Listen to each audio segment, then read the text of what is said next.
할머니, 엄마가 그랬어요. 할머니는 기생충 같대요. 우리 등골 빼먹는데요. 뭐라고 했니? 너 지금 엄마가 그렇게 말하는 걸 들었단 말이니? 응. 엄마가 아빠한테 그랬어. 할머니 맨날 아프다고 징징대고 병원비 많이 든다고. 아들, 너 지금 집이니?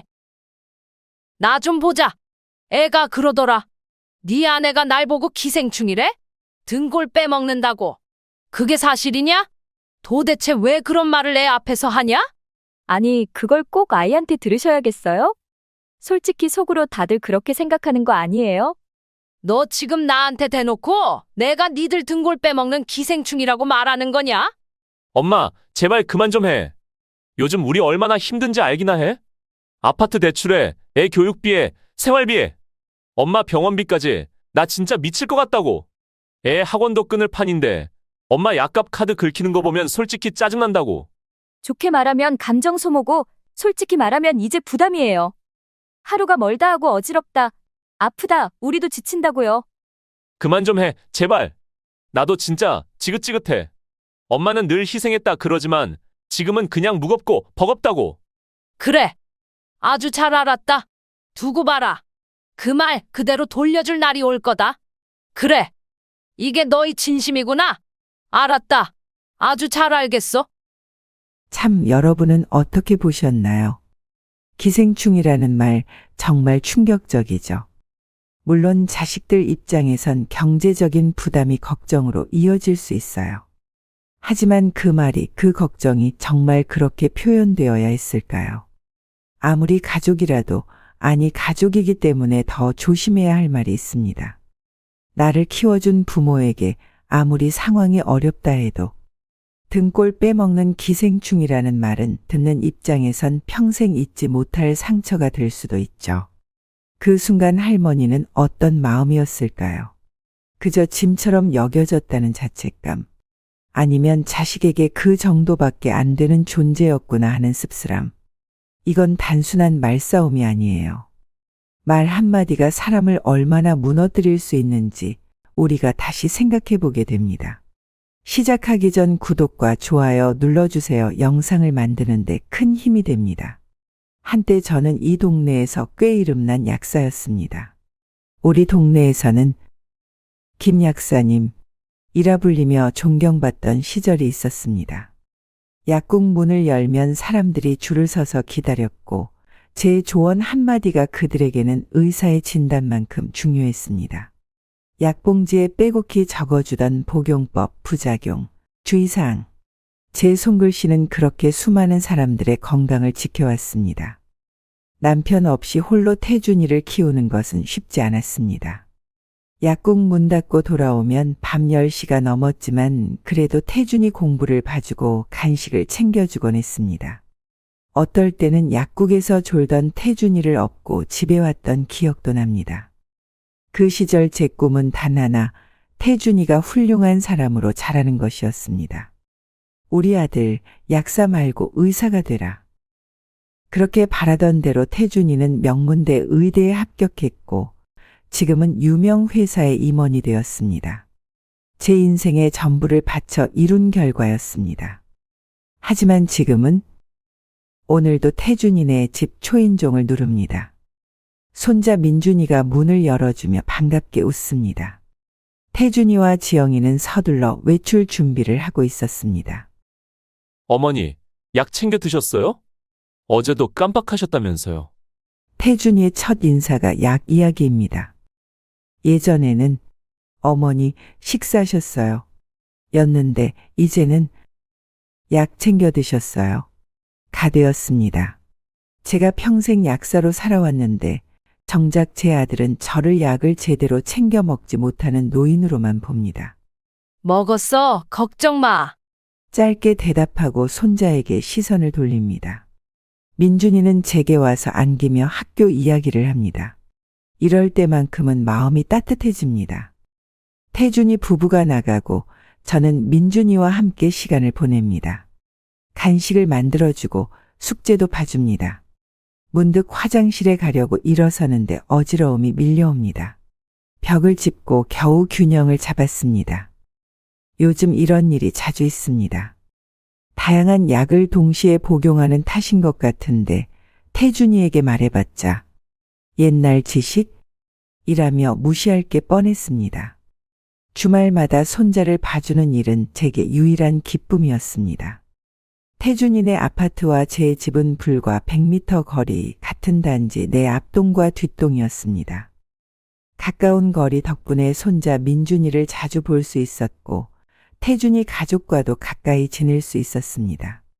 비록 제 존재 가치를 인정받지 못하는 것 같아도 가족과 함께하는 시간은 소중했습니다. 그날도 평소와 같이 태준이네 집에 갔습니다. 아침부터 비가 내려 우산을 쓰고 가는데 관절이 욱신거렸습니다. 약국을 운영할 때는 이런 날씨에 관절약을 찾는 고객들에게 따뜻한 물로 약을 먹고 무릎을 따뜻하게 해두라고 조언했던 기억이 납니다. 어머니 오셨어요? 저희 잠깐 마트 다녀올게요. 민준이 점심 챙겨주세요. 지영이는 현관에서 구두를 신으며 말했습니다. 태준이는 서류 가방을 챙기느라 바빠 보였습니다. 걱정 말고 다녀와. 두 사람이 나가고 민준이와 둘이 남았습니다. 민준이는 방에서 게임을 하고 있었고 저는 부엌에서 점심 준비를 했습니다. 국을 끓이다 소금이 필요해서 찬장을 열었는데 그곳엔 제가 처방받은 약들이 가지런히 놓여 있었습니다. 태준이가 제 약을 자기 집에도 보관해둔 모양입니다. 한편으로는 걱정해주는 마음이 고맙지만 다른 한편으로는 제가 약 하나 제대로 관리 못하는 노인 취급을 받는 것 같아 섭섭했습니다. 국이 끓는 동안 잠시 화장실에 갔습니다. 돌아오는 길에 태준이의 서재 문이 살짝 열려 있는 것을 보았습니다. 평소라면 그냥 지나쳤겠지만 무언가에 이끌리듯 발걸음이 그곳으로 향했습니다. 태준이의 책상은 항상 정돈되어 있었습니다. 회사 서류들과 함께 몇 권의 책이 놓여 있었고 그 옆에는 갓 받아온 듯한 브로셔가 있었습니다. 행복한 노후를 위한 최고의 선택, 평화요양원. 순간 가슴이 철렁 내려앉았습니다. 태준이가 이걸 왜? 떨리는 손으로 브로셔를 집어들었습니다. 첫 페이지를 넘기자 깔끔한 시설 사진과 함께 상세한 요금표가 나왔습니다. 특실, 일반실, 공동실.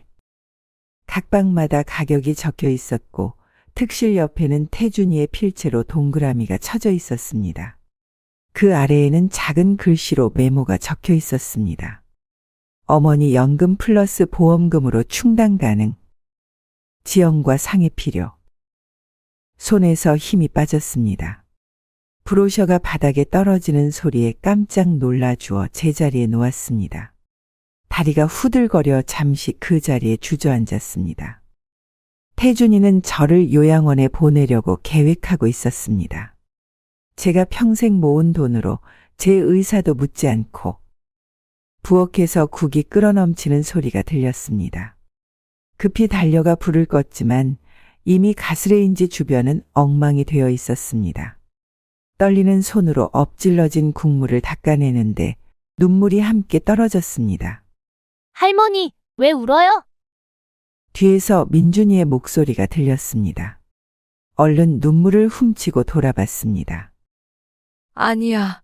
할머니 국물이 튀어서 눈이 아픈 거야. 그날 밤 집으로 돌아와 창가에 서서 태준이네 집 불빛을 바라봤습니다. 가슴 속에 깊은 상처가 생긴 것 같았습니다. 평생 태준이를 위해 살았는데 그 아들은 저를 짐처럼 여기고 있었습니다. 침대에 누워 천장을 바라보며 생각했습니다. 태준이가 어릴 적 아팠을 때 밤새 간호하던 기억, 대학 합격 소식에 함께 기뻐하던 순간, 결혼식 날 자랑스럽게 지켜보던 마음. 그 모든 순간들이 주마등처럼 스쳐 지나갔습니다. 면리로 재진료 예약일이 되었습니다. 태준이가 저를 차에 태우고 대학병원으로 향했습니다. 오늘은 정형외과, 내과, 신경과 세 군데를 돌아야 했습니다. 차 안에서 태준이는 회사 전화를 받느라 바빴고 저는 창밖으로 스쳐 지나가는 풍경을 바라보며 생각에 잠겼습니다. 약국 문 앞에 줄을 서던 환자들, 처방전을 들고 와서 상담을 요청하던 고객들, 그 시절엔 제 말 한마디가 그들에게 희망이었습니다. 제가 약물 간 상호작용을 체크하고 조정해 줄 때마다 고객들은 감사의 인사를 건넸습니다. 김 약사님 덕분에 살았어요. 어머니 도착했어요. 내과부터 가볼까요? 병원에 도착해 내과 진료를 받았습니다. 의사는 혈압 수치를 보고 약을 추가로 처방해 주었습니다. 다음은 정형외과. 의사는 제 무릎 상태를 확인하고 진통제를 추가했습니다. 마지막으로 신경과에서는 수면제와 뇌혈류 개선제를 처방받았습니다. 약국에서 약을 받아들고 나오는데 약봉투가 평소보다 더 많아졌습니다. 이 많은 약들이 서로 어떤 영향을 미칠지 불안했습니다. 특히 혈압약과 진통제, 수면제의 조합은 어지러움을 유발할 수 있다는 점이 걱정되었습니다. 태준아, 이 약들 너무 많은 것 같아. 내가 약사로서 약물 상호작용이 걱정돼. 차 안에서 조심스럽게 말을 꺼냈습니다.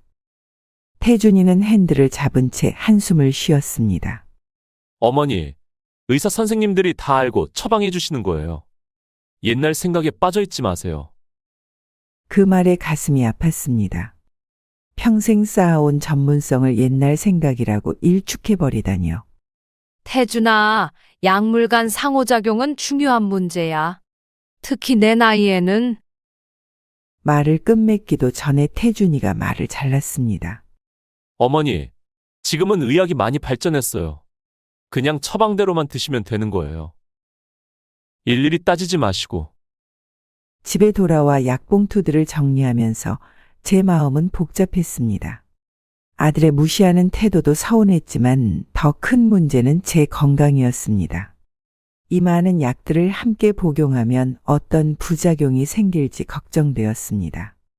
전문 지식과 경험이 무시당하는 현실이 서글펐습니다. 저녁에 태준이에게 다시 한번 전화를 걸었습니다. 태준아, 진통제와 수면제를 같이 먹으면 어지러움이 심해질 수 있어. 복용 시간을 조절하는 게 좋을 것 같은데. 어머니, 또 그 얘기세요? 요즘 약들은 예전보다 부작용이 훨씬 적어요. 그냥 드시라는 대로 드세요.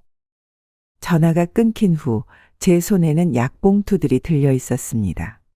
주말이 되었습니다. 토요일 아침, 민준이가 혼자 제 집에 놀러 왔습니다. 태준이는 골프 약속이 있다며 민준이를 데려다 주고 서둘러 나갔습니다. 지영이는 친구들과 쇼핑을 간다고 했답니다. 할머니, 오늘은 뭐해요? 민준이가 들어오자마자 물었습니다. 해맑은 모습이 너무 사랑스러웠습니다. 민준이만큼은 제게 항상 순수한 기쁨을 주었습니다. 오늘은 할머니가 맛있는 빵을 만들어 볼까? 민준이가 좋아하는 초코칩 쿠키 어때? 민준이의 눈이 반짝였습니다. 부엌으로 가서 앞치마를 두르고 반죽을 시작했습니다. 민준이는 옆에서 재료를 건네주며 신이 났습니다. 할머니는 요리도 잘하고 약도 잘 알아요? 그럼 할머니는 예전에 약사였어. 사람들이 아플 때 어떤 약을 먹어야 하는지 알려주는 일을 했지. 우와, 멋있다. 의사 선생님처럼요? 비슷하지만 조금 달라. 의사 선생님은 병을 진단하고 약사는 약에 대해 더 자세히 알고 있어. 민준이가 고개를 끄덕였습니다. 반죽을 섞으면서 민준이에게 약사 시절 이야기를 해주었습니다.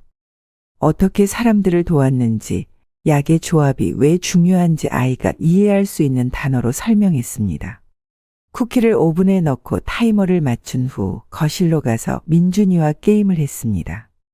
아이의 웃음소리가 집안을 채우는 것이 행복했습니다. 태준이가 어렸을 때도 이렇게 함께 놀았던 기억이 떠올랐습니다. 할머니, 아빠가 엄마한테 할머니는 계속 아파서 골치 아프다고 했어요. 게임 중간에 민준이가 갑자기 말했습니다. 그 말에 제 손이 멈칫했습니다.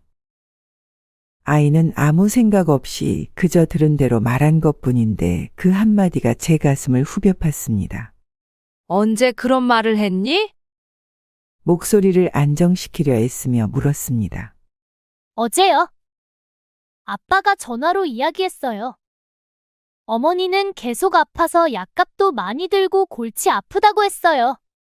할머니 많이 아파요? 민준이의 순진한 눈동자가 저를 바라봤습니다. 아이는 그저 걱정하는 마음에 물은 것인데 제 마음은 무너져 내렸습니다. 태준이 눈에 저는 그저 골치 아픈 존재일 뿐이었습니다. 아니, 할머니는 괜찮아. 그냥 나이가 들면 약을 조금 먹어야 하는 거야. 억지로 미소를 지으며 대답했습니다. 민준이는 금세 다른 이야기로 넘어갔지만 제 마음속에는 깊은 상처가 남았습니다. 쿠키가 다 구워졌다는 타이머 소리에 부엌으로 갔습니다. 오븐 문을 열자 초코칩 쿠키 향기가 퍼졌습니다. 금색으로 바삭하게 구워진 쿠키를 꺼내며 문득 태준이가 어렸을 적 제가 만들어준 쿠키를 좋아했던 기억이 떠올랐습니다. 와, 정말 맛있어 보여요. 할머니 최고? 민준이가 좋아하는 모습을 보니 마음이 조금 누그러졌습니다. 하지만 아들의 말이 계속 귓가에 맴돌았습니다. 골치 아프다. 그 말이 제 가슴에 박혔습니다. 우유와 함께 쿠키를 먹으며 민준이와 이야기를 나눴습니다. 아이의 학교 이야기, 친구들 이야기를 들으며 웃었지만 속마음은 복잡했습니다. 할머니, 아빠가 할머니 약값이 너무 비싸다고도 했어요. 약이 정말 비싸요? 또다시 민준이의 순진한 질문에 가슴이 쿵 내려앉았습니다. 태준이가 제 약값을 두고 불평했다니. 제가 평생 모아온 돈으로 약을 사는데도 그것이 부담이라니요. 약은 어른들이 건강을 위해 먹는 거야. 할머니가 약국에서 일할 때는 다른 사람들 약값을 줄여주려고 많이 노력했는데 말끝을 흐렸습니다. 민준이는 제 복잡한 감정을 알 리 없었습니다. 그저 할머니와 즐거운 시간을 보내고 있을 뿐이었습니다. 점심을 먹고 나서 민준이와 함께 앨범을 보았습니다. 태준이가 어렸을 때 사진들, 제가 약국에서 일하던 모습이 담긴 사진들. 그 시절엔 제 직업에 자부심이 있었고 태준이도 그런 저를 자랑스러워했습니다. 이게 아빠예요? 너무 작아요. 민준이가 태준이의 어린 시절 사진을 보며 웃었습니다. 그 사진 속에서 태준이는 제가 만든 과학 실험 키트로 놀고 있었습니다.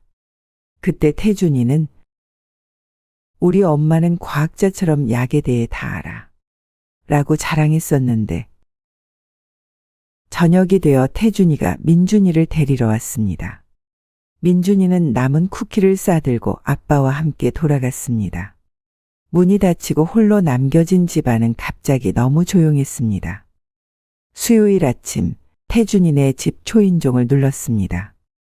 오늘은 태준이 부부가 모두 일이 있어 제가 민준이를 돌봐주기로 한 날이었습니다. 문을 연 지영이는 서둘러 출근 준비를 하고 있었습니다. 어머니, 오셨어요? 죄송해요. 오늘 중요한 회의가 있어서. 민준이 학교 갔다 오면 점심 좀 챙겨주세요. 지영이는 거울 앞에서 머리를 정리하며 말했습니다. 태준이는 주방에서 커피를 마시고 있었습니다. 어머니, 오늘 민준이 방과 후 수업이 4시에 끝나요. 데리러 가실 수 있죠? 태준이가 서류 가방을 챙기며 물었습니다. 마치 저한테 선택권이 있는 것처럼 묻지만 사실은 해야 한다는 의미였습니다. 걱정 마. 내가 데리러 갈게.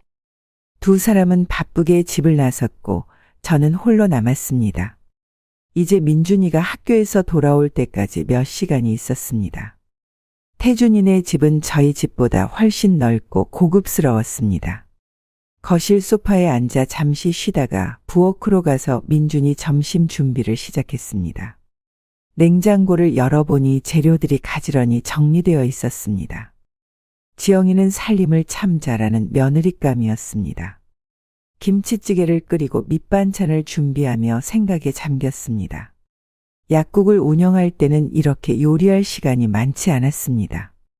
아침 일찍 문을 열고 밤늦게 닫는 생활이었으니까요. 그래도 태준이 학교 갔다 오면 늘 따뜻한 밥을 해주려고 노력했었습니다. 부엌 정리를 마치고 거실로 나왔을 때 문득 태준이의 서재가 눈에 들어왔습니다. 문이 살짝 열려 있었습니다. 궁금함에 들어가 보았습니다.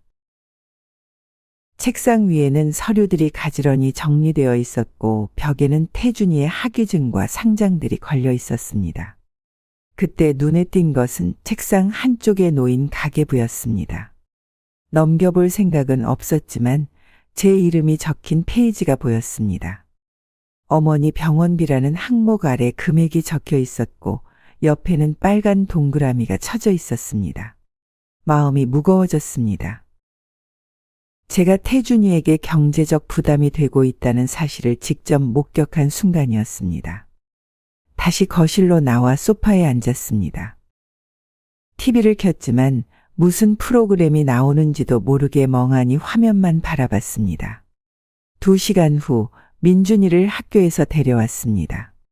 아이는 오늘 있었던 일들을 신나게 이야기했고 함께 준비해둔 점심을 먹었습니다.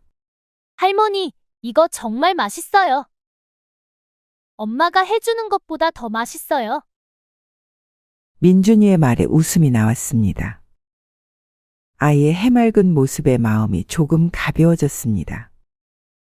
점심을 먹고 설거지를 마친 후 민준이는 방과 후 수업 준비물을 챙겼습니다. 제가 학교까지 데려다 주기로 했습니다.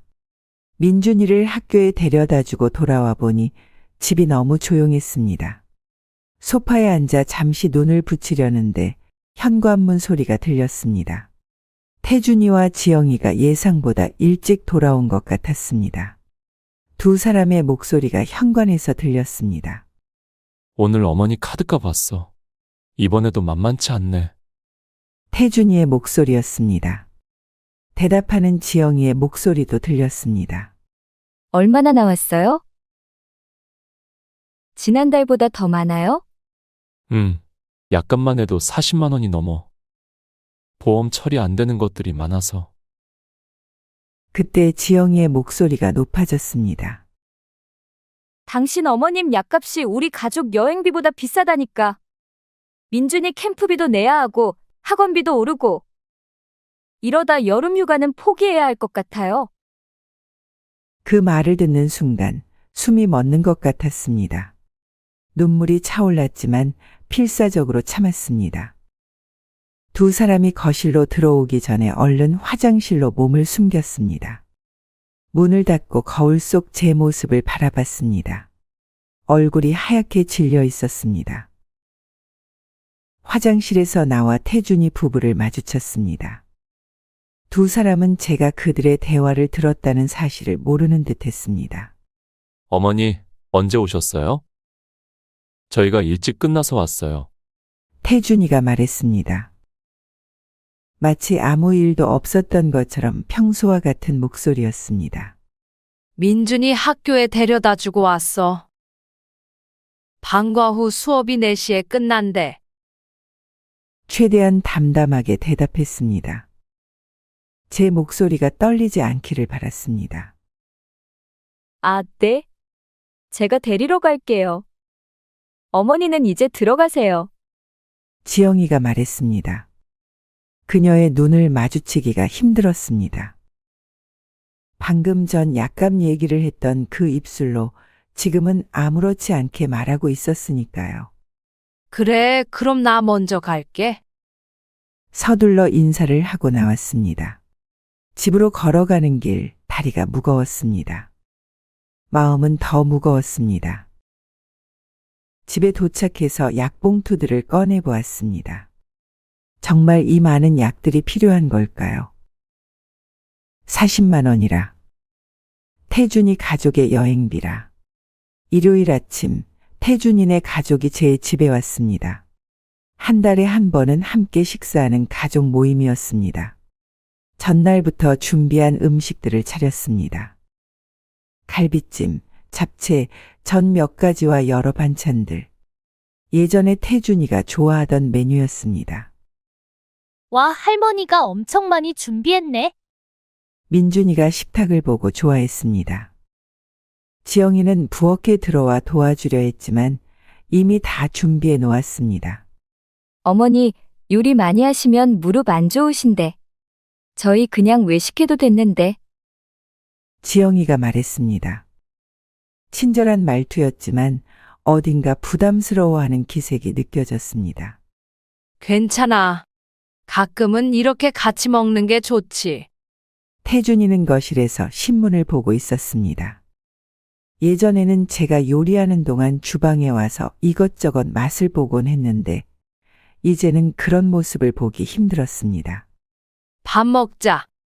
식탁에 둘러앉아 식사를 시작했습니다. 민준이는 잡채를 맛있게 먹으며 학교 이야기를 했고 지영이는 직장에서 있었던 일을 이야기했습니다. 태준이는 주로 듣기만 했습니다. 식사가 끝나갈 무렵 약 먹을 시간이 되었습니다. 식탁 위에 놓아둔 약봉투를 열려는데 태준이가 말했습니다.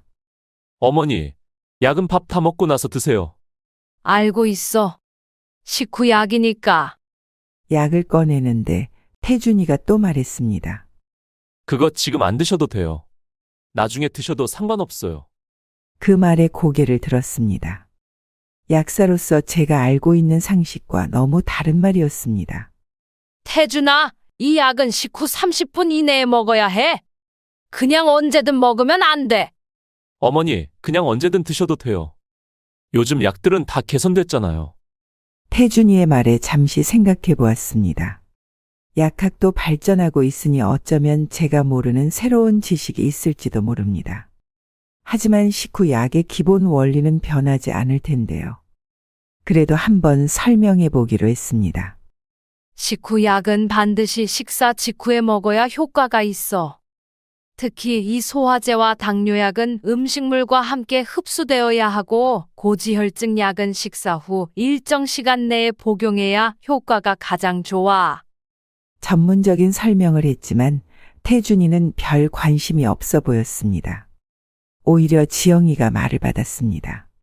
어머니, 그런 거 다 옛날 얘기예요. 요새는 약이 많이 좋아져서 그렇게 신경 쓸 필요 없어요. 저희 어머니도 약 시간 안 지키셔도 의사 선생님이 괜찮다고 하셨대요. 지영이의 말을 듣고 잠시 생각했습니다. 아마도 태준이와 지영이가 맞을 수도 있겠다는 생각이 들었습니다. 제가 약국에서 일할 때보다 약 개발 기술이 많이 발전했을 테니까요. 게다가 그들은 인터넷으로 최신 정보도 쉽게 접할 수 있을 것입니다. 그래? 의사 선생님이 그렇게 말씀하셨구나. 그럼 참고해 볼게. 제 생각을 바꿔보기로 했습니다. 아무래도 현직에서 물러난 지 오래되어 최신 정보를 모르고 있었던 걸지도 모릅니다. 딱히 더 논쟁하고 싶지는 않았습니다.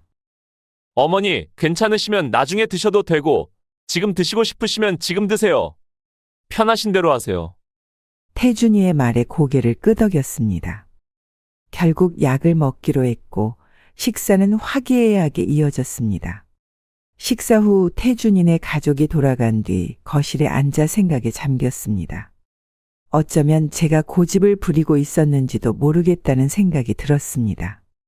세상은 빠르게 변하고 있고 약학도 발전하고 있으니까요. 소파에 앉아 휴대폰을 들고 인터넷 검색을 해봤습니다.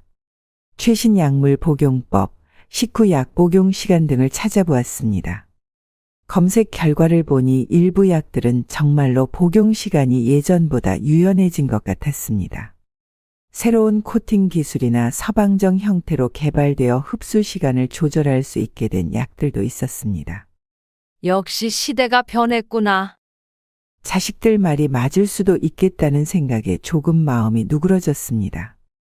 하지만 그래도 제 경험과 지식을 완전히 무시하는 태도는 서운했습니다. 존중받으면서도 새로운 지식을 받아들일 수 있는 균형이 필요하다고 느꼈습니다. 다음 날 아침 태준이에게 전화를 걸었습니다. 태준아, 어제 약 이야기 때문에 내가 좀 고집을 부렸던 것 같아. 인터넷으로 찾아보니 정말 약이 많이 발전했더구나. 네, 어머니. 그러니까 너무 걱정하지 마세요. 의사 선생님 처방대로만 하시면 돼요. 그래도 내가 약사로 살아온 경험이 있으니 기본적인 약 복용법은 지키는 게 좋을 것 같아. 서로 존중하면서 배워가는 게 좋겠지? 네, 어머니 말씀이 맞아요. 통화를 마치고 약봉투들을 정리했습니다.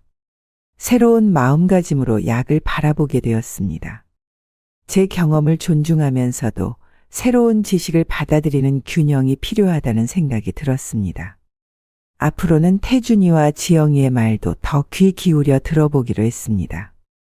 세상은 변하고 있고 저도 그 변화에 적응해야 한다고 생각했습니다.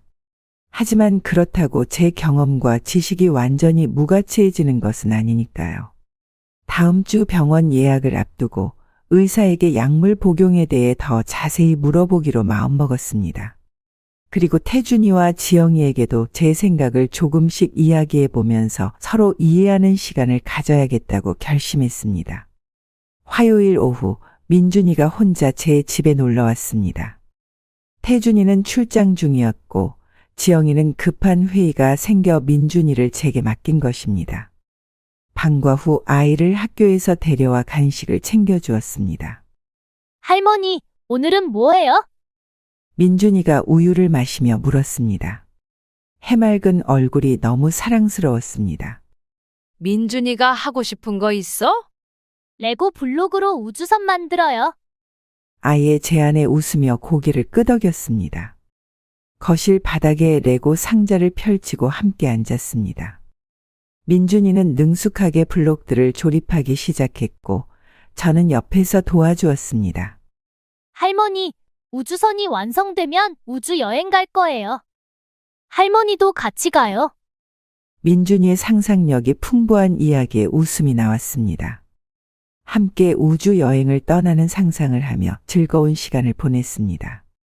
잠시 후 주방에서 과일을 깎아 들고 왔습니다. 민준이에게 사과 조각을 건네주니 맛있게 먹었습니다. 할머니, 지난번에 엄마 친구 이모가 우리 집에 왔었어요. 민준이가 문득 말했습니다. 무심코 듣고 있는데 다음 말에 귀가 번쩍 뜨였습니다. 할머니, 엄마가 친구 이모한테 할머니 때문에 가족 여행도 못 가요라고 했어. 그 말을 듣는 순간 가슴이 찌르르했습니다.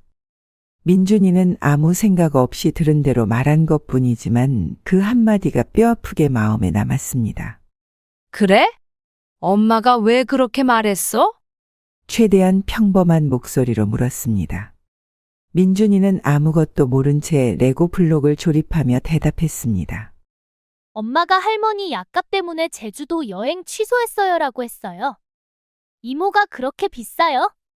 라고 했는데 엄마는 돈 잡아먹는 기생충이라고 했어요. 돈 잡아먹는 기생충. 그 표현이 가슴에 박혔습니다. 제가 지영이 눈에는 그저 경제적 부담으로만 보였나 봅니다. 마음이 무너져 내렸습니다.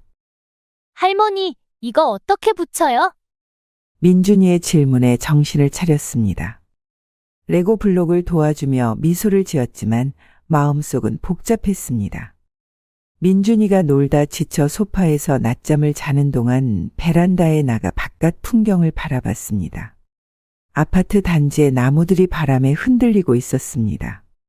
문득 제 모습이 그 나무들처럼 외롭게 느껴졌습니다. 기생충. 그게 제 존재의 전부일까요? 이제는 기생충으로 축소된 현실이 서글펐습니다. 다시 거실로 들어와 민준이를 바라봤습니다. 평화롭게 자고 있는 아이의 모습에 마음이 조금 풀렸습니다. 적어도 민준이에게는 여전히 할머니로 존재하고 있었습니다. 저녁이 되어 지영이가 민준이를 데리러 왔습니다. 평소와 다름없이 대했습니다. 그러나 내면에서는 뭔가가 달라졌습니다. 더 이상 무시당하지 않겠다는 결심이 서서히 자라고 있었습니다. 어머니, 오늘 민준이 봐주셔서 감사해요. 갑자기 중요한 회의가 생겨서. 괜찮아. 민준이랑 즐거운 시간 보냈어. 지영이는 민준이 손을 잡고 돌아갔습니다. 문이 닫히자 미소가 사라졌습니다. 의자에 앉아 생각에 잠겼습니다. 이대로는 안 되겠다는 마음이 들었습니다. 다음 날 아침, 오래된 친구 미경에게 전화를 걸었습니다. 미경은 저와 같은 약사 출신으로 현재는 노인복지관에서 일하고 있었습니다. 미경아, 나 서연이야. 요즘 어떻게 지내? 서연아, 오랜만이네. 나야 모두 그렇지. 복지관에서 일하는 게 생각보다 재밌어. 너는? 난 요즘 좀 생각이 많아. 내 삶의 변화가 필요할 것 같아. 어떤 변화? 무슨 일 있어? 전화기 너머로 미경의 걱정스러운 목소리가 들렸습니다. 잠시 망설이다 마음을 열기로 했습니다. 사실 요즘 태준이네 때문에 마음이 좀 힘들어. 내가 그저 부담스러운 존재가 된 것 같아. 미경에게 최근 있었던 일들을 털어놓았습니다. 요양원 브로셔부터 민준이를 통해 들은 말까지. 미경은 제 이야기를 끝까지 들어주었습니다. 서연아, 내가 그런 대우를 받다니 너무 화가 나네. 넌 평생 태준이를 위해 살았잖아. 그래서 말인데 나도 뭔가 해야겠다고 생각했어. 내 존재 가치를 보여주고 싶어. 어떤 생각이 있는데? 아직 구체적인 건 없어. 하지만 더 이상 무시당하고 싶지 않아. 내 인생을 되찾고 싶어. 통화를 마치고 차분히 생각했습니다. 단순히 화내고 원망하는 것으로는 아무것도 해결되지 않을 것입니다. 제 존재 가치를 증명할 수 있는 구체적인 방법이 필요했습니다. 그날 오후 동네 은행에 가서 제 재산 상황을 확인했습니다. 오랫동안 운영했던 약국을 팔아 모아둔 자금과 연금이 있었습니다. 이 돈으로 태준이가 저를 부담스러워하지 않도록 그리고 제 독립성을 유지할 수 있도록 관리할 필요가 있었습니다. 수요일 아침, 평소와 같이 아침 약을 먹었습니다. 고혈압약, 당뇨약, 관절염약, 여러 약들을 한꺼번에 먹으니 속이 불편했습니다. 약사로 오랫동안 일하며 알게 된 지식으로는 이렇게 여러 약을 함께 복용하면 부작용이 생길 수 있다는 것을 알고 있었습니다. 약을 먹고 30분 정도 지났을 때 어지러움이 밀려왔습니다. 식탁 의자에 앉아 잠시 눈을 감았습니다. 이런 증상은 최근 들어 자주 나타났습니다. 약을 먹고 나면 메스꺼움과 어지러움이 찾아오곤 했습니다. 전화기를 들어 태준이에게 전화를 걸었습니다. 태준아, 요즘 약 먹으면 자꾸 어지러워. 특히 아침 약 먹고 나면 메스꺼움도 있고. 태준이의 한숨 소리가 전화기 너머로 들렸습니다. 어머니, 그건 약 때문이 아니라 어머니 연세 때문이에요. 나이가 드시면 그런 증상이 생기는 거예요. 아니야, 태준아. 고혈압약과 당뇨약을 함께 먹으면 말을 끝맺기도 전에 태준이가 말을 잘랐습니다. 어머니, 또 그 얘기세요? 요즘 약은 예전과 달라요. 의사 선생님이 처방해 주신 대로만 드시면 돼요. 어머니, 그건 다 연세 때문이에요. 약 탓만 하지 마세요. 태준이의 단호한 어조에 더 이상 말하는 것이 무의미하다고 느꼈습니다. 통화를 마치고 나니 더욱 답답했습니다. 다음 날 병원 진료 예약이 있어 태준이가 데리러 왔습니다.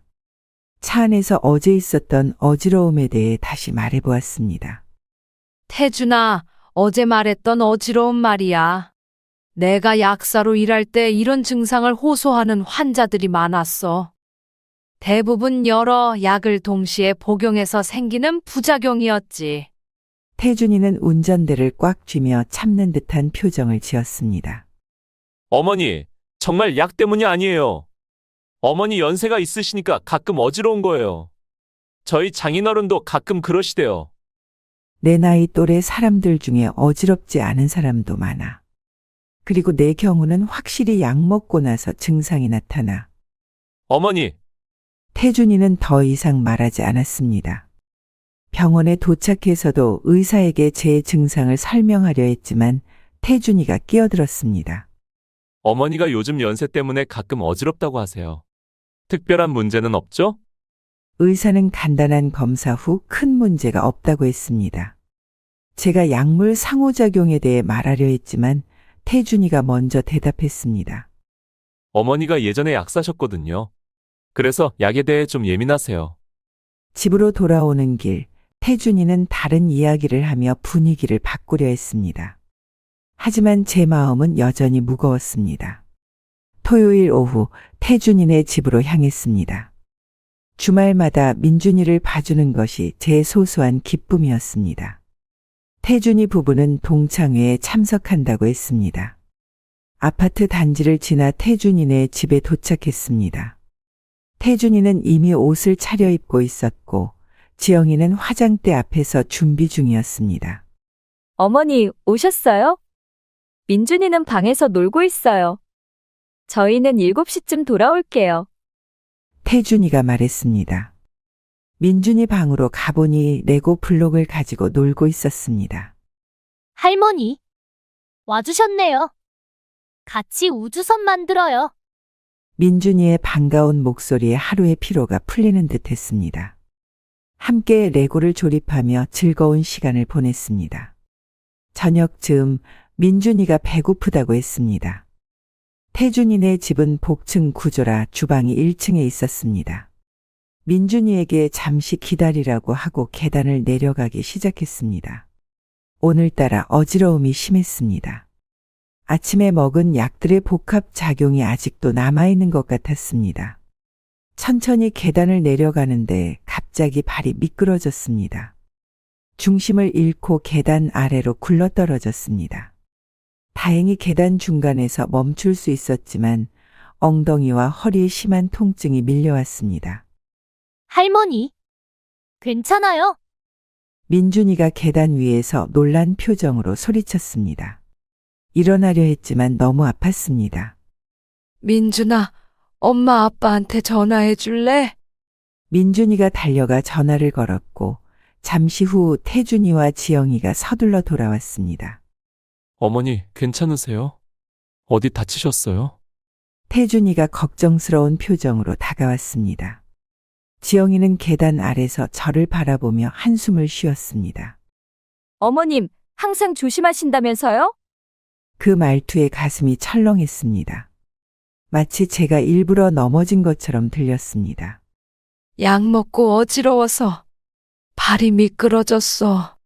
태준이가 제 팔을 잡아 일으켜 주었습니다.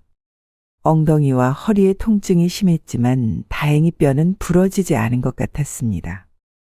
병원에 가봐야 할 것 같아. 너무 아파. 제 말에 태준이는 눈을 굴리며 피식 웃었습니다. 어머니, 또 관심 끌려고 그러세요? 그 말의 순간 숨이 멎는 것 같았습니다. 제가 고통 속에 있는데 그것을 관심 끌기로 치부하다니요. 눈물이 차올랐습니다. 아니야. 정말 아파. 계단에서 넘어졌잖아. 태준이는 팔짱을 끼고 거실로 향했습니다. 지영이는 부엌으로 가면서 말했습니다. 저녁 준비해야 해요. 민준이도 배고프다고 했어요. 그 모습을 지켜보던 민준이가 소리쳤습니다. 아빠, 할머니 정말 아파 보여요. 민준이의 말에 태준이는 당황한 듯 어색하게 웃으며 민준이의 머리를 쓰다듬었습니다. 할머니는 괜찮으실 거야. 그냥 조금 다치신 거야. 민준이는 믿지 않는 표정으로 제게 다가와 손을 잡아주었습니다. 할머니, 많이 아파요? 순수한 걱정이 담긴 민준이의 말에 더 이상 눈물을 참을 수 없었습니다. 괜찮다고 말하려 했지만 흐르는 눈물이 제 감정을 배신했습니다. 태준이와 지영이는 저를 거들떠보지도 않은 채 각자 일을 했습니다. 태준이는 TV를 켰고 지영이는 저녁 준비에 열중했습니다. 저는 계단 아래에 그대로 앉아 있었습니다. 내 힘으로 일어나 볼게. 간신히 벽을 짚고 일어났습니다. 허리와 엉덩이의 통증이 심했지만 더 이상 그들에게 도움을 청하고 싶지 않았습니다. 천천히 소파로 향했고 민준이가 옆에서 도와주었습니다. 저녁 시간이 되어 지영이가 식탁에 음식을 차렸습니다. 밥 먹어요. 지영이의 차가운 목소리에 더욱 서글퍼졌습니다. 민준이의 도움으로 간신히 식탁으로 옮겼습니다. 식사 중에도 아무도 제 상태를 물어보지 않았습니다. 저기, 정말 병원에 가봐야 할 것 같아. 용기를 내어 다시 말했습니다. 태준이는 밥을 먹다 말고 짜증스러운 표정을 지었습니다. 어머니, 그냥 조금 다치신 거잖아요. 내일 아침에 괜찮아지실 거예요. 더 이상 말하지 않았습니다. 식사 후 태준이가 제게 물었습니다. 오늘 밤 여기서 주무실래요? 아니면 집에 가실래요? 집에 가고 싶어. 단호하게 말했습니다. 이곳에 더 있고 싶지 않았습니다. 그럼 제가 데려다 드릴게요. 차 안에서 태준이는 침묵을 지켰습니다.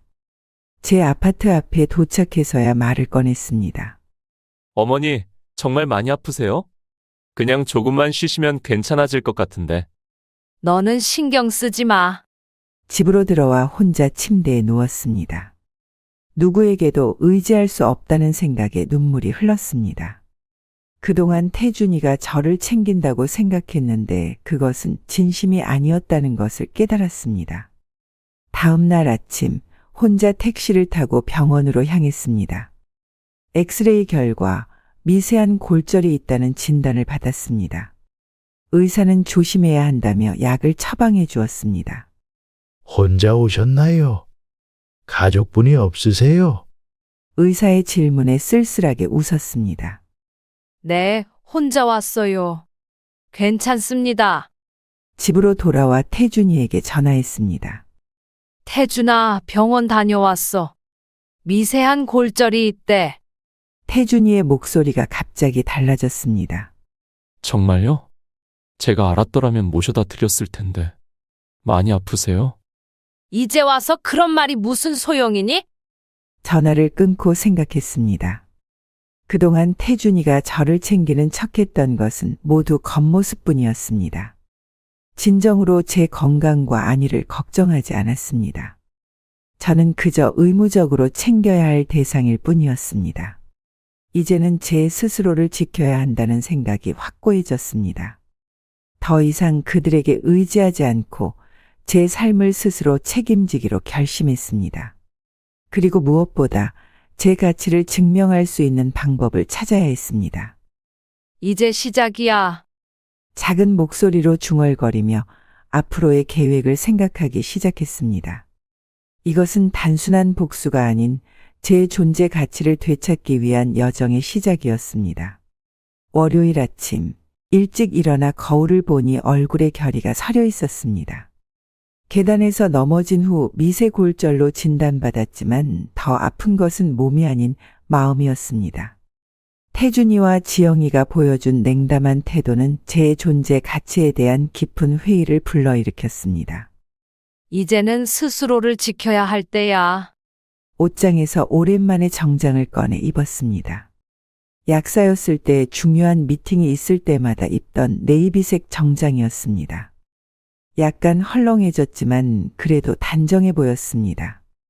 돌아가신 남편과 함께 찍은 사진을 잠시 바라봤습니다. 여보, 이제는 내 힘으로 살아갈 거예요. 태준이에게 더 이상 의지하지 않을 거예요. 가방을 메고 집을 나섰습니다. 목적지는 동네에 있는 국민은행이었습니다. 이곳은 제가 약국을 운영할 때부터 30년 넘게 거래해온 은행이었고 지점장 이 부장은 제 약국에 자주 들러 약을 사가던 단골 고객이기도 했습니다. 은행에 들어서자 창구 직원이 반갑게 맞아주었습니다. 김 약사님, 오랜만에 오셨네요. 어떻게 지내셨어요? 그럭저럭 지내고 있어요. 이 부장님 계신가요? 네, 계십니다. 잠시만 기다려주세요. 곧 이 부장이 제 이름을 부르며 나왔습니다. 50대 중반의 그는 여전히 단정한 모습이었습니다. 김 약사님, 정말 오랜만입니다. 건강은 어떠세요? 부장님도 잘 지내셨죠? 오늘은 좀 중요한 상담을 하러 왔어요. 이 부장의 안내로 상담실로 들어갔습니다. 문이 닫히자 그제서야 마음을 놓고 말을 꺼냈습니다. 사실, 제 재산 관리에 대해 상담하고 싶어요. 어떤 점이 궁금하신가요? 지금 제 명의로 있는 모든 자산과 계좌 현황을 알고 싶어요. 그리고 접근 권한을 변경하고 싶습니다. 이 부장은 잠시 컴퓨터를 확인한 후 말했습니다. 약사님 명의로 정기예금, 보통예금, 그리고 연금보험 계좌가 있습니다. 그리고 태준님이 공동 명의로 되어 있는 계좌도 있고요. 태준이와 공동 명의로 된 계좌가 있나요? 네, 세 개의 계좌에 태준님이 공동 명의로 되어 있습니다. 이 계좌들은 태준님이 언제든지 접근하실 수 있고요. 그 말을 듣자 가슴이 철렁했습니다. 태준이가 제 재산에 자유롭게 접근할 수 있다는 사실이 갑자기 불안하게 느껴졌습니다. 이 부장님, 제 재산을 여러 계좌로 분산시키고 싶어요. 그리고 태준이의 접근 권한을 제한하고 싶습니다. 이 부장의 표정이 살짝 변했습니다. 혹시 가족 간에 무슨 일이 있으신 건가요? 잠시 망설이다 솔직하게 털어놓기로 했습니다. 이 부장님, 사실은 최근에 제가 다쳤을 때 태준이와 며느리가 별로 신경 써주지 않았어요. 그리고 제가 없을 때 제 재산에 관해 이야기하는 것을 들었어요. 이 부장은 공감의 표정을 지으며 제 이야기를 경청했습니다. 제 재산이니 제가 직접 관리하고 싶어요. 물론 태준이를 믿지 못하는 건 아니지만 제 스스로 독립적으로 살아가고 싶어요. 충분히 이해합니다. 약사님의 재산을 보호할 수 있는 방법을 찾아보겠습니다. 이 부장은 자세한 설명을 해주었습니다. 제 재산을 여러 계좌로 분산시키고 일부는 태준이 접근할 수 없는 개인 계좌로 옮기는 방안을 제안했습니다. 각 계좌마다 다른 목적을 정해두면 좋을 것 같습니다. 생활비 계좌, 의료비 계좌, 비상금 계좌 등으로요. 그리고 태준님이 접근할 수 있는 금액을 제한할 수도 있습니다. 제안이 마음에 들었습니다. 곧바로 서류 작업을 시작했습니다. 이 부장의 도움으로 제 재산을 5개의 계좌로 분산시켰습니다. 첫째, 일상생활비 계좌 매월 일정 금액만 입금되도록 설정했습니다. 둘째, 의료비 계좌 병원비와 약값을 위한 계좌로 의료비 용도로만 사용할 수 있게 했습니다. 셋째, 비상금 계좌 제가 독점적으로 관리하는 계좌로 태준이의 접근 권한을 완전히 제한했습니다. 넷째, 손자 교육비 계좌 민준이의 미래를 위한 적금으로 18세가 되었을 때 찾을 수 있게 했습니다. 다섯째, 장기 투자 계좌 가장 큰 금액을 넣어두고 저만 접근할 수 있게 했습니다. 이렇게 하면 약사님의 재산이 더 안전하게 보호될 겁니다. 무엇보다 중요한 건 약사님이 직접 관리하신다는 점이에요. 모든 서류 작업을 마치고 은행을 나올 때 가슴이 한결 가벼워졌습니다. 집으로 돌아오는 길 공원에 잠시 들러 벤치에 앉았습니다. 오늘 한 일이 단순한 재산 정리가 아니라 제 독립을 향한 첫걸음이라는 생각이 들었습니다. 이제 시작이야. 집에 돌아와 저녁을 준비하는데 전화가 울렸습니다. 태준이었습니다. 어머니, 오늘 어떻게 지내셨어요? 골절 때문에 많이 불편하시죠? 태준이의 갑작스러운 관심이 의아했습니다. 넘어진 날에는 관심 끌려고 그러냐고 했던 사람이 이제 와서 걱정하는 척하다니요. 괜찮아. 혼자서도 잘 지내고 있어. 그러세요. 그런데 어머니, 오늘 은행 어플에 들어가 보니 제가 접속이 안 되는데 어떻게 된 거예요? 응, 내가 오랜만에 재산 정리를 좀 했어.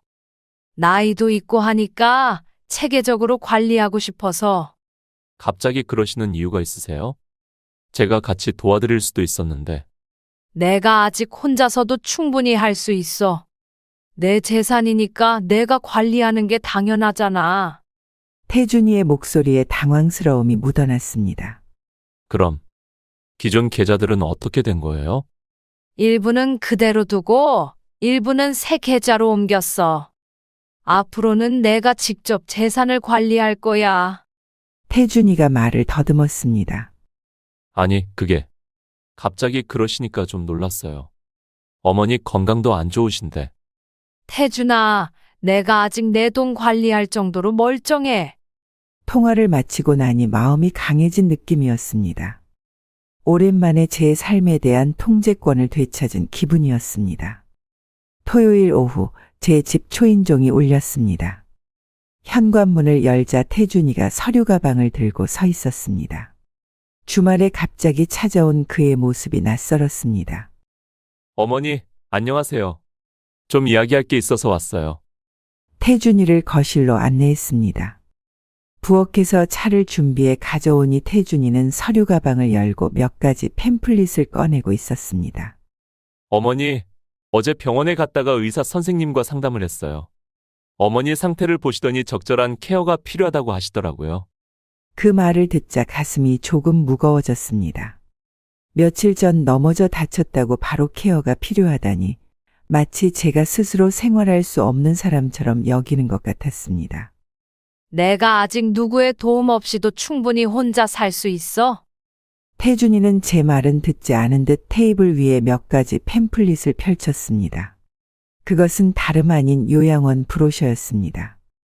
화려한 시설 사진과 함께 행복한 노후를 위한 최고의 선택이라는 문구가 눈에 띄었습니다. 여기 평화요양원이라고 정말 시설이 좋더라고요. 24시간 의료진이 상주하고 문화 프로그램도 다양하고.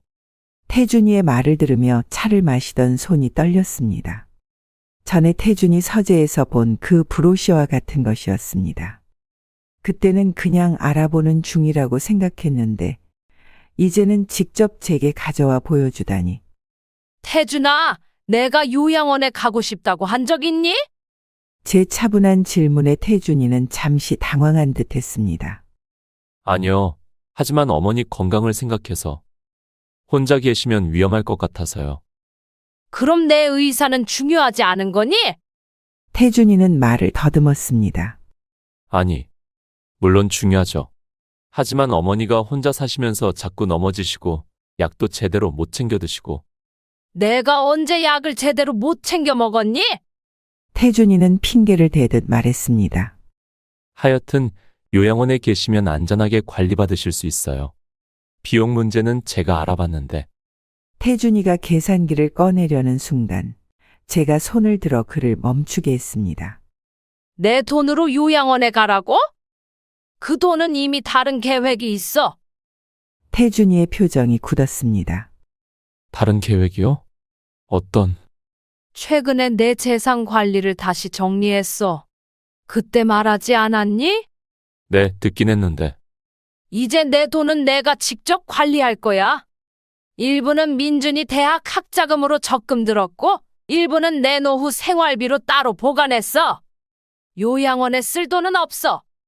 태준이의 얼굴이 창백해졌습니다.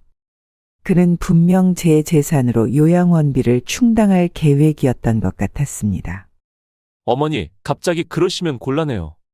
요양원은 어머니 건강을 위한 거고. 내 건강은 내가 알아서 챙길게.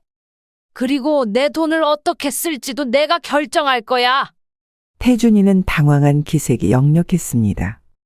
그의 계획이 갑자기 틀어진 것 같았습니다. 하지만 어머니, 혹시 뭐 필요하신 게 있으세요? 제가 도와드릴게요. 갑자기 태도가 달라진 태준이가 낯설었습니다.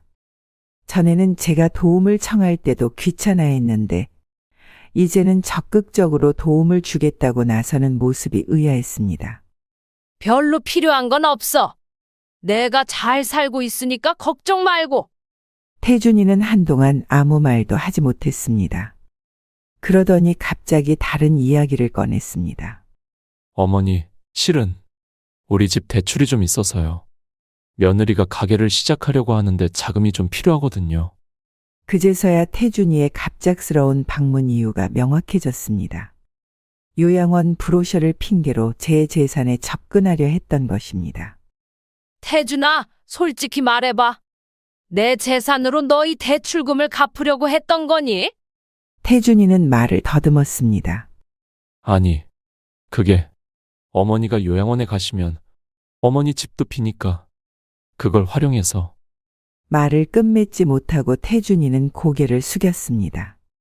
가슴이 아팠습니다. 제 아들이 이런 생각을 하고 있었다니. 태준아, 난 아직 건강해. 요양원에 갈 생각도 없고 내 집을 팔 생각도 없어. 그리고 내 재산은 내가 원하는 대로 쓸 거야. 태준이의 표정이 어두워졌습니다. 그는 더 이상 요양원 이야기를 하지 않았고 대신 민준이 이야기로 화제를 돌렸습니다. 민준이가 할머니 보고 싶어해요. 내일 데려다 드릴까요? 그래, 민준이는 언제든 환영이야. 태준이는 곧 자리에서 일어났습니다. 현관문까지 배웅하는데 그의 뒷모습이 왠지 축 처진 것 같았습니다. 분명 제 재산에 대한 계획이 틀어져 당황한 모양이었습니다. 문이 닫히고 혼자 남자 깊은 한숨이 나왔습니다. 이런 상황이 올 줄은 몰랐습니다. 제가 평생 모은 재산으로 제 의사와 상관없이 요양원에 보내려 했다니. 그것도 집을 팔아 대출금을 갚으려는 계획이었다니. 저녁 식사를 준비하는데 전화가 울렸습니다. 며느리였습니다. 어머님, 오늘 태준 씨가 찾아갔다면서요? 응, 다녀갔어. 혹시 요양원 이야기는 어떻게 되셨어요? 며느리의 목소리에 초조함이 묻어났습니다. 아마도 태준이에게 상황을 전해 들었을 테지만 직접 확인하고 싶었던 모양입니다. 난 요양원에 갈 생각 없어. 내 돈으로 내가 원하는 대로 살 거니까 걱정 마. 며느리는 잠시 침묵했다가 말했습니다. 어머님, 저희가 어머님 건강을 생각해서 그런 건데. 내 건강을 진심으로 걱정했다면 내가 계단에서 넘어졌을 때 그렇게 무시하지 않았겠지. 날카로운 제 말에 며느리는 더 이상 말을 잇지 못했습니다. 그리고 내 집이나 재산을 노리지 마. 다 내가 원하는 곳에 써야지. 며느리가 당황하며 말했습니다. 어머님, 저희가 어떻게 그런 오해하신 것 같은데? 오해가 아니야. 태준이가 다 말했어. 내 집 팔아서 너희 대출금 갚으려고 했다며? 더 이상 말이 없었습니다. 며느리는 겨우 나중에 다시 전화 드릴게요. 라고 말하고 전화를 끊었습니다. 그날 밤 침대에 누워 생각했습니다. 태준이와 며느리의 계획을 알게 되어 마음이 아팠지만 한편으로는 제가 재산 관리를 미리 정리해 두길 잘했다는 생각이 들었습니다. 수요일 오전 태준이가 제게 전화를 걸어왔습니다. 요즘은 재산 이야기 이후로 유독 자주 연락하는 편이었습니다. 어머니, 오늘 시간 되세요? 제가 대출 상담 때문에 은행에 가는데 어머니도 통장 정리할 게 있다고 하셨잖아요. 같이 가면 어떨까요? 태준이의 갑작스러운 제안에 의아했습니다. 통장 정리라고 한 적이 없었거든요. 하지만 속내를 알 것 같았습니다. 아마도 제 재산 상황을 자세히 알아보고 싶었던 것 같았습니다. 그래, 같이 가자. 약속 시간에 태준이가 차를 가지고 왔습니다. 평소보다 말이 많았고 유난히 친절했습니다. 요양원 이야기 이후로 태준이의 태도가 180도 달라진 것이 흥미로웠습니다. 어머니, 요즘 건강은 어떠세요? 다친 데는 다 나으셨어요? 그럭저럭 괜찮아. 내가 걱정할 정도는 아니야. 우리 동네 국민은행에 도착했습니다. 태준이가 제 팔을 부축하며 은행 안으로 들어갔습니다. 예전 같았으면 반갑게 받아들였을 그의 다정함이 이제는 왠지 의심스럽게 느껴졌습니다. 은행 창구로 가려는데 태준이가 먼저 나섰습니다. 어머니, 제가 먼저 가서 상담을 예약할게요. 태준이는 창구 직원에게 다가가 무언가 이야기했습니다. 그의 표정과 몸짓을 보니 단순히 상담 예약만 하는 것 같지 않았습니다. 가까이 다가가 귀를 기울였더니 제 계좌에 관한 질문을 하고 있었습니다. 어머니 계좌 상황을 좀 알아보려고 하는데요. 최근에 계좌 변경이 있었다고 해서. 그 순간 무언가 가슴 속에서 불이 붙는 듯 했습니다. 태준이는 제 허락도 없이 제 재산 상황을 캐고 있었습니다. 저를 단지 관리해야 할 대상으로만 여기는 것 같았습니다. 창구로 다가가 태준이 옆에 섰습니다. 은행 직원은 반갑게 저를 맞이했습니다. 김 약사님, 안녕하세요. 오랜만에 뵙네요. 네, 오랜만이에요. 통장 잔액 좀 확인하려고요. 태준이가 말했습니다. 어머니 계좌 거래 내역도 함께 확인할 수 있을까요? 어머니가 최근에 계좌를 여러 개 만드셔서 제가 정리를 좀 도와드리려고요. 은행 직원이 컴퓨터를 조작하며 말했습니다. 네, 바로 조회해 드릴게요. 거래 내역서도 출력해 드릴까요? 그 순간 제 머릿속에 장난기 어린 생각이 스쳤습니다. 태준이가 제 돈에 너무 관심을 갖는 것이 불편했습니다. 작은 교훈을 주고 싶었습니다. 은행 직원에게 미소를 지으며 말했습니다. 거래 내역은 저한테만 보여주세요. 제 아들이 내 재산을 노리고 있어요.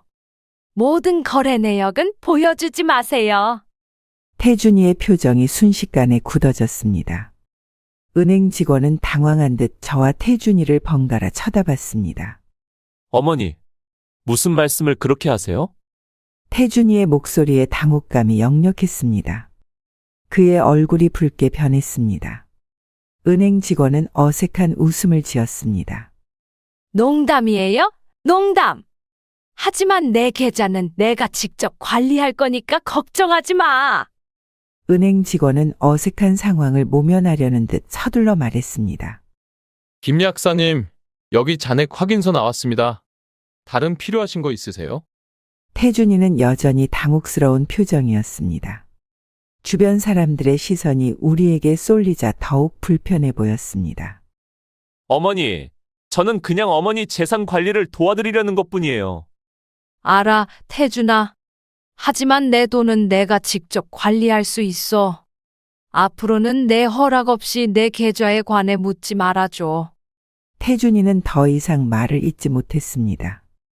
은행 업무를 마치고 나올 때까지 그의 표정은 어두웠습니다. 차에 타고 돌아오는 길, 침묵이 계속되었습니다. 한참 후에야 태준이가 입을 열었습니다. 어머니, 아까는 정말 제가 어머니 재산을 노린다고 생각하세요? 그의 목소리에는 상처받은 기색이 묻어났습니다. 잠시 그를 바라봤습니다. 제 아들이지만 요즘 그의 진심을 읽기가 어려웠습니다.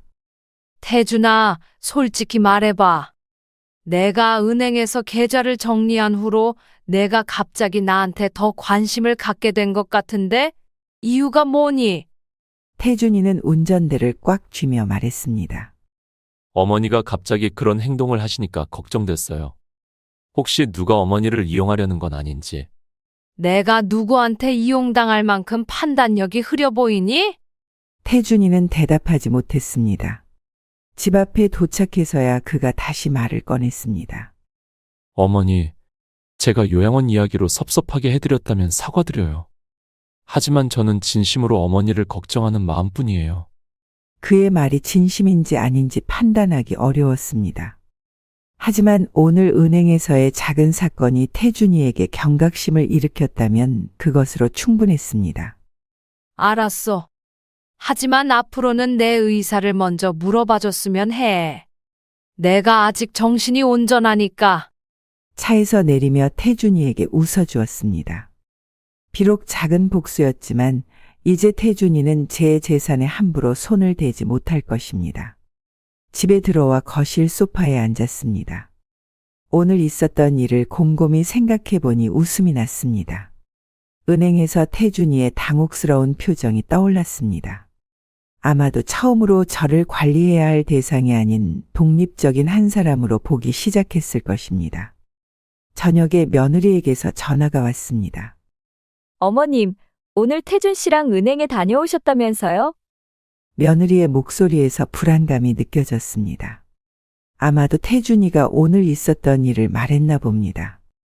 응, 다녀왔어. 왜?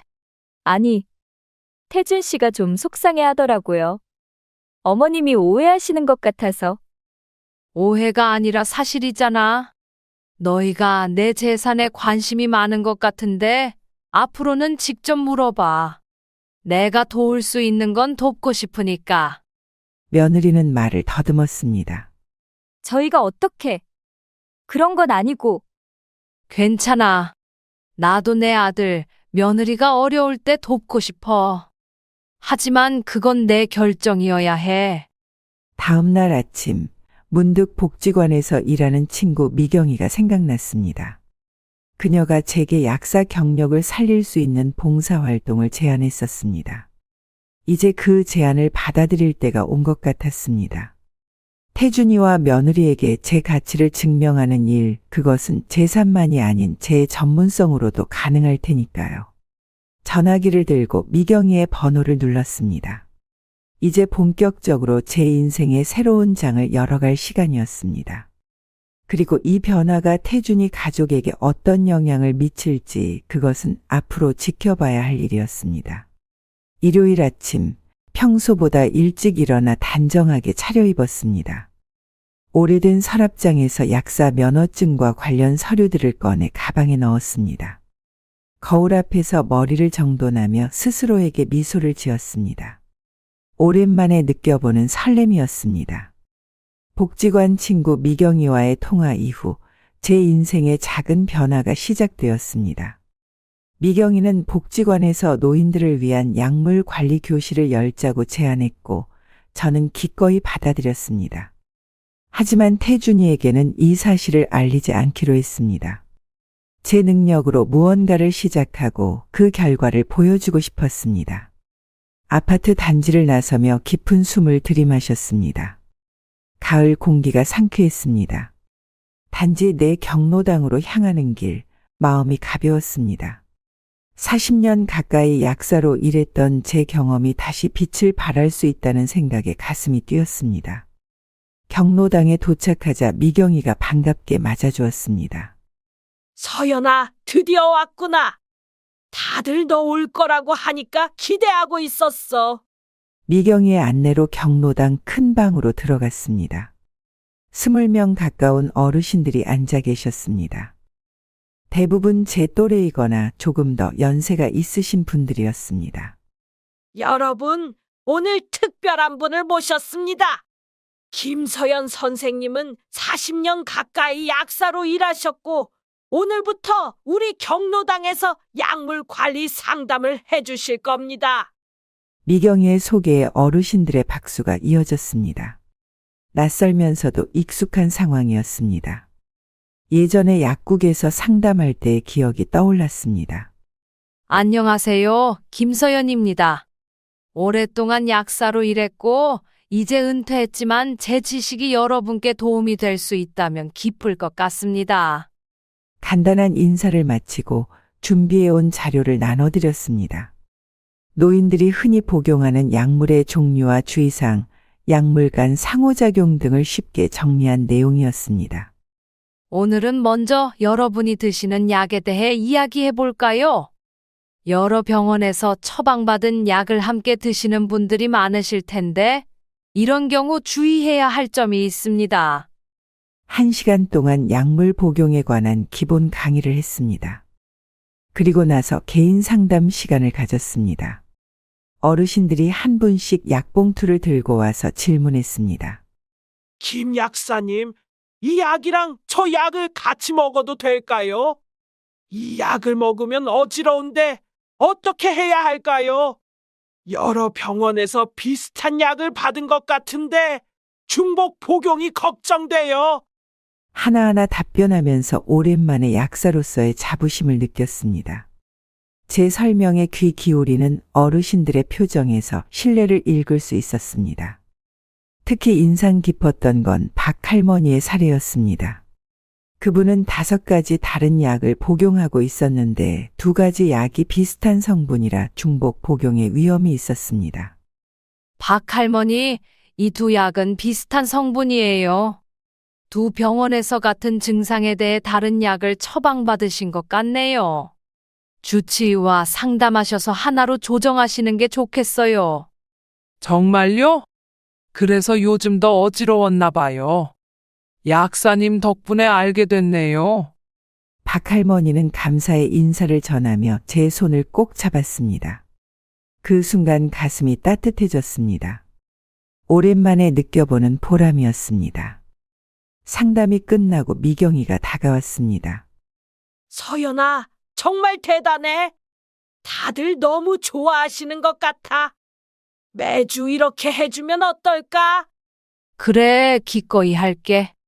오랜만에 내 지식이 누군가에게 도움이 되니 나도 기뻐. 경로당을 나서는 길, 몇몇 어르신들이 따라 나와 인사를 건네셨습니다. 김 약사님, 정말 감사해요. 다음 주에도 꼭 와주세요. 우리 동네에 이런 전문가가 계셨다니 복이에요. 그 말들이 제 가슴을 뿌듯하게 했습니다. 집으로 돌아오는 길에 걸음이 가벼웠습니다. 오랜만에 제 전문성을 인정받는 기분이었습니다. 이후 매주 일요일마다 경로당에서 약물 상담을 진행했습니다.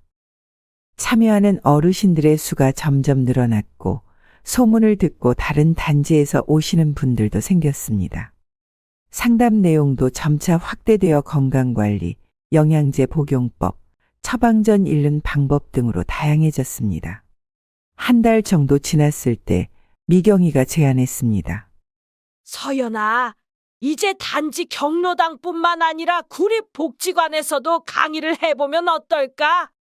더 많은 분들에게 도움을 줄 수 있을 것 같아. 미경이의 제안에 기꺼이 응했습니다. 구립복지관은 규모가 더 크고 더 공식적인 자리였습니다. 준비를 많이 해야 했지만 그만큼 보람도 클 것이라 생각했습니다. 복지관 강의 첫날 긴장됐지만 자신감도 있었습니다. 10명 가까운 어르신들 앞에서 노인 약물 관리의 중요성이라는 주제로 강의를 했습니다. 제 경험과 지식을 총동원해 준비한 강의였습니다. 강의가 끝난 후 많은 분들이 박수를 보내주셨고 개인적인 질문도 이어졌습니다.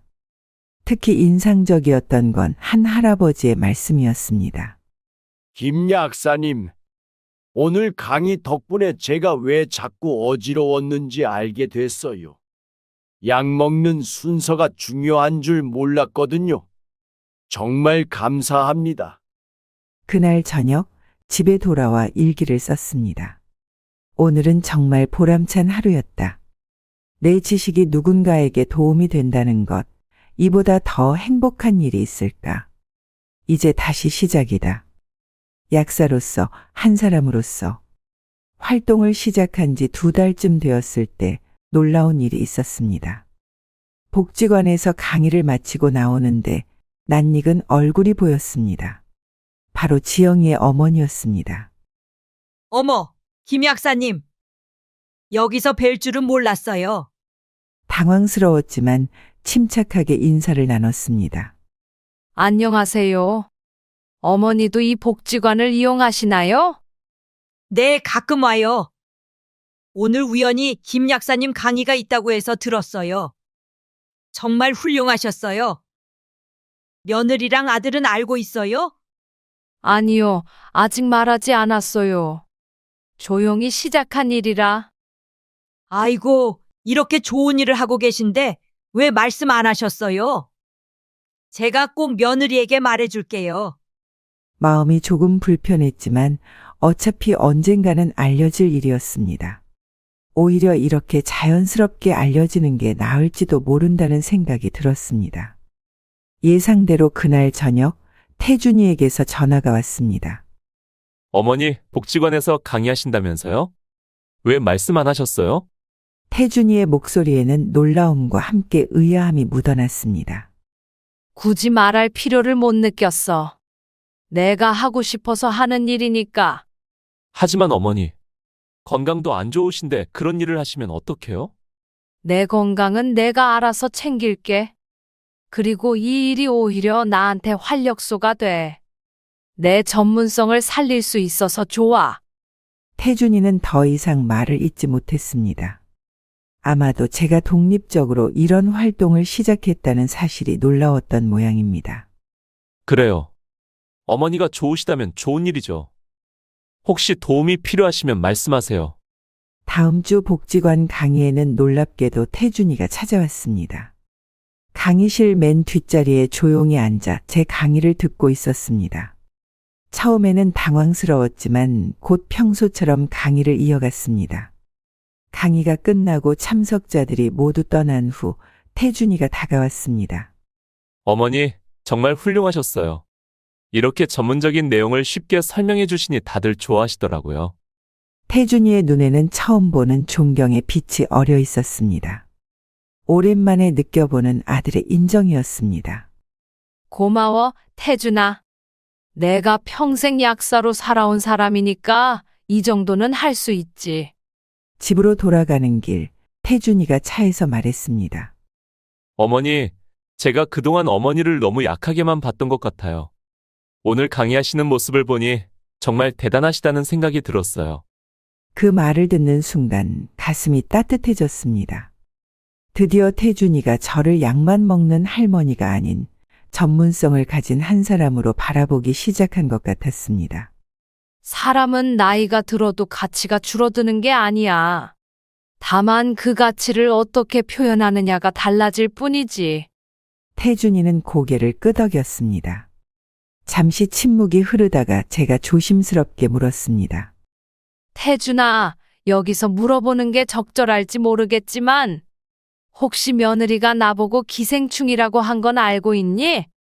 태준이의 표정이 순간 굳어졌습니다. 당혹스러운 기색이 역력했습니다. 무슨 말씀이세요? 얼마 전에 민준이가 우연히 말해줬어. 며느리가 친구에게 시어머니는 약간만 축내는 기생충 같다고 했다던데. 태준이의 얼굴이 창백해졌습니다. 그는 핸들을 꽉 쥐며 말을 더듬었습니다. 어머니, 그건 지영이가 그런 의도로 한 말이 아닐 거예요. 아마 민준이가 잘못 들었을. 괜찮아. 이제는 그런 말이 나를 상처 주지 않아. 오히려 그 말 덕분에 내가 변할 수 있었으니까. 그저 내가 알고 있는지 궁금했을 뿐이야. 태준이는 말을 잇지 못했습니다. 아마도 며느리가 그런 말을 했다는 사실을 몰랐던 모양입니다. 혹은 알고 있었지만 인정하기 싫었던 것일 수도 있습니다. 어머니, 정말 죄송합니다. 저희가 많이 부족했던 것 같아요. 괜찮아. 중요한 건 지금이야. 우리가 서로를 더 이해하게 된 것 같으니까. 집에 도착해 태준이를 배웅하며 마음속 깊은 곳에서 무언가가 꿈틀거렸습니다. 그들이 내뱉은 기생충이란 말. 그것은 결코 잊혀지지 않을 상처였습니다. 겉으로는 용서한 척했지만 진정한 복수는 이제부터 시작이었습니다. 복지관 활동은 시작에 불과했고 더 큰 계획들이 머릿속에서 형태를 갖춰가고 있었습니다. 약간만 축내는 기생충이라고. 내가 어떤 사람인지 진정으로 보여줄 차례야. 이건 끝이 아니라 시작이니까. 현관문을 닫으며 은밀한 미소를 지었습니다. 태준이와 며느리가 앞으로 만나게 될 진짜 김서연은 지금까지와는 완전히 다를 테니까요. 여러분도 돌봄이 필요하다는 이유로 가족에게 무시당한 경험이 있으신가요? 우리 모두는 나이가 들어도 가치 있는 존재입니다. 서연 할머니처럼 자신의 전문성과 경험을 활용해 새로운 시작을 할 수 있습니다. 이 이야기가 마음에 드셨다면 구독과 좋아요 부탁드립니다. 다음 에피소드에서는 서연 할머니의 본격적인 복수가 시작됩니다. 여러분의 응원이 더 흥미진진한 이야기를 만들어갑니다. 댓글로 여러분의 생각도 들려주세요.